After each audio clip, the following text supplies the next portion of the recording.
तो अभी हमारे साथ हैं रोहतास जिला के दिनारा विधानसभा क्षेत्र से आरजेडी विधायक और साथ साथ कहें कि राजद के जुझारू नेता, काफ़ी लंबे समय तक राजद से जुड़े हुए हैं और हम इनसे बात करेंगे। सबसे पहले सर आपको बहुत बहुत धन्यवाद कि आपने हमारे लिए समय निकाला। आपको बहुत बहुत धन्यवाद।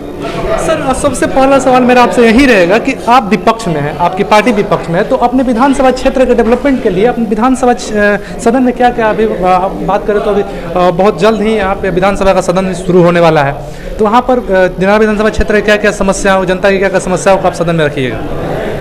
अभी तक हम लोगों ने हमने 52 रोडों को स्वीकृत कराया है RWD से। सिंचाई के कई योजनाओं को, लघु सिंचाई के कई योजनाओं को, बिजली के क्षेत्र में जितने हमारे ट्रांसफार्मर हैं जो जल रहे हैं, हम 24 घंटा के अंदर प्रयास करते हैं कि वहाँ पर पहुँच जाए। और जहाँ तक का विधानसभा की सवाल कर रहे हैं कि विधानसभा में हम लोगों ने कई सवाल को उठाया है, लेकिन विधानसभा आज गरिमामय नहीं है और विधानसभा में सवाल उठाने का कोई औचित्य नहीं है। जहाँ का मुख्यमंत्री विधानसभा में मजाक उड़ा रहा हो और विधानसभा के गरिमा को तार तार किया हो। आज़ादी के बाद पूरे देश में जो 23 तारीख को घटना घटी, 23 मार्च को विधानसभा में, उसकी जितनी निंदा की जाए कम है। मेरा अगला सवाल सर आपसे ये रहेगा कि अभी कोरोना का सेकेंड वेव था और सोशल मीडिया पर आपके लिए भी बहुत सारा पोस्ट वगैरह किए गए कि आप क्षेत्र से गायब थे, आप क्षेत्र में नहीं थे, जनता के साथ नहीं थे, इस पर आप क्या कहना चाहेंगे? हम क्षेत्र में थे 24 घंटा।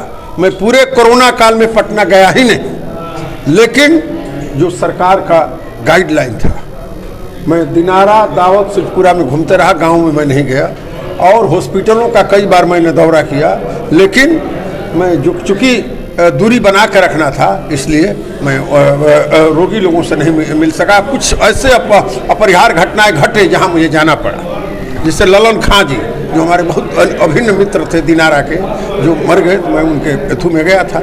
उसी तरह से बहुत बच करके रहना पड़ा, लेकिन कोरोना काल में सरकार पूर्णतः फेल रही। कहीं हॉस्पिटल में कोई व्यवस्था नहीं थी। हम लोग लग करके व्यवस्था कराने में फ़ोन के माध्यम से आपके सिविल सर्जन जी से, अनुमंडल हॉस्पिटल पदाधिकारी विक्रम वंश से, दिनारा से, दावत से संपर्क में मेरा जुड़ा रहा और जो लोग जाते थे उसका हम व्यवस्था कराने में प्रयास करते रहे। सर अगर आपके विधानसभा क्षेत्र की बात की जाए तो आपका जो विधानसभा क्षेत्र है रोहतास जिला का, ये जो कि बक्सर लोकसभा क्षेत्र में आता है, न कि सासाराम में आता है न काराकाट में आता है। आपका जो विधानसभा क्षेत्र है बक्सर लोकसभा क्षेत्र में आता है और बक्सर के जो भी सांसद हैं वो कैबिनेट में शायद स्वास्थ्य मंत्री हैं, मतलब केंद्रीय मंत्रालय में उनको राज्य मंत्री में स्वास्थ्य मंत्री हैं। तो वो आपके क्षेत्र में जो स्वास्थ्य सुविधाओं को लेकर इस कोरोना काल में किस प्रकार से मतलब हेल्प किए हैं? अब मैं उन पर कोई टिप्पणी करना नहीं चाहता। दुर्भाग्य है कि बक्सर में लाश गंगा में तैरती रही और गंगा को शुद्ध करने वाले लोग हैं, ये लोग ढोंगी लोग हैं, कहीं कुछ करने वाले नहीं हैं। उन्हीं के क्षेत्र में दिनारा पड़ता है, उन्हीं के क्षेत्र में दावत पड़ता है, उन्हीं के क्षेत्र में कोयरिया पड़ता है, उन्हीं के क्षेत्र में सूरजपुरा पड़ता है, कहीं कोई व्यवस्था नहीं है।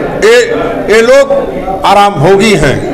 ये मंदिर मस्जिद के नाम पर, हिंदू मुस्लिम के नाम पर वोट लेने वाले हैं, काम करके वोट लेने वाले लोग नहीं हैं। अच्छा सर, आप लोगों की जो 3 करोड़ का फंड आता था, विधायक का फंड होता था, उसमें सरकार ने 2 करोड़ रुपए कटौती कर लिया और बोला गया सरकार की तरफ से इसको कोविड में हम इसको लगाएंगे, खर्च करेंगे। कोविड में बिहार के राज्य में जो भी कोविड हॉस्पिटल है उसमें हम खर्च करेंगे। इस पर आप क्या कहना चाहेंगे? ये कहना चाहेंगे कि पिछले बार भी 50-50 लाख रुपया लिया गया था पिछले विधायकों से, लेकिन उसका उपयोग सही नहीं हुआ और मेरा आज भी आरोप है कि इसका उपयोग माननीय मुख्यमंत्री जी को इस निधि का उपयोग सीमा के तहत उन्हीं विधायकों से अपने क्षेत्र में कराना चाहिए था, बांध देना चाहिए था कि इस क्षेत्र में आप खर्च कर सकते हैं 2 करोड़ रुपया और इस रुपये का दूसरे चीज में आप केवल स्वास्थ्य व्यवस्था में खर्च कर सकते हैं। तो लेकिन ये पैसा चला गया राज्य में और राज्य में 600 करीब 30-32 करोड़ रुपया हुआ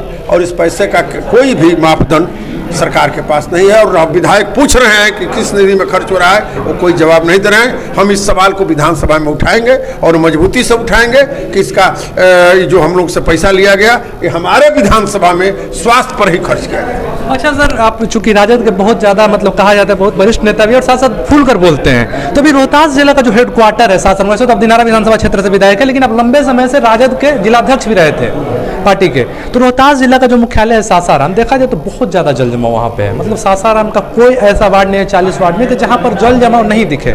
इस पर आपको आप क्या कहना चाहेंगे? पूरे जिला में जल जमाव है। और आप ससराम की बात सही उठा रहे हैं। ससराम पूर्णतः नरक की स्थिति में हो जाता है। और जहाँ तक हॉस्पिटल का सवाल है, हॉस्पिटल को साफ रहना चाहिए। उसमें सांप घूम रहे हैं और कोई देखने वाला नहीं है, और सरकार इसमें पूर्णतः विफल है। और मौजूदा सरकार के बारे में मतलब क्या कहना चाहेंगे कि जो कोविड में है पूरी तरह से फेल है? इस राज्य का भाग्य तभी जगेगा जब यह सरकार जाएगी। जब तक यह सरकार है तब तक इस राज्य का चहुमुखी विकास और राज्य का पारदर्शी सरकार, राज्य में जहां तक कहा जाए दाखिल खारिज से लेकर के सचिवालय तक। आज अगर आप जाइएगा कल सचिवालय में, कल परसों मेला लगा हुआ है ट्रांसफर पोस्टिंग का, और रेट खुला हुआ है कि किस में यहाँ जाना है तो ये रेट है, वहाँ जाना है तो ये रेट है, खुलेआम। और मुख्यमंत्री के जो मुख्यमंत्री दावा कर रहे हैं कि 35% महिलाओं को हमने। अरे यार, मुख्यमंत्री का जो सचिवालय है, मुख्यमंत्री सचिव, उसी में क्या स्थिति है उसी को देख लीजिए, पूरे बिहार का दर्पण साफ हो जाएगा। एक वर्ग के लोग का कब्जा है उस सचिवालय पर, एक वर्ग के लोग का कब्जा है सचिवालय पर। अब बात करते हैं अति पिछड़ा गरीब की, उसमें कौन महिला है, कौन अति पिछड़ा है, कौन वो जो बिहार के चुनाव को प्रभावित करने वाले लोग थे, वही मुख्यमंत्री सचिवालय पर काबिज किए हुए हैं। अच्छा, जाते आखिरी सवाल मेरा आपसे यही रहेगा कि जो भी लोजपा का प्रकरण हुआ है, लोजपा 2 गुट में बट गया है, कहा गया कि जदयू ने तोड़ा है वगैरह वगैरह, इस पर आप क्या टिप्पणी करना चाहिए? बस इस पर टिप्पणी है कि नेता चले गए हैं, वो चिराग के साथ है, और जब तक चिराग रहेगा तब तक चिराग जलते रहेगा। तो ये थे हमारे साथ दिनारा के राज विधायक विजय कुमार मंडल। कहा जाता है काफ़ी खुल के बात करते हैं, और जो भी मेरे सवाल आंसर आए डायरेक्ट मतलब पूरा का पूरा कहा जाए तो सरकार पर पूर्ण रूप से निशाना साधे। साथ ही साथ ये भी इन्होंने एक लाइन स्पष्ट कहा कि जब तक ये मौजूदा सरकार गिरती नहीं है तब तक बिहार का पूरा तरफ से चौतरफा विकास नहीं हो सकता।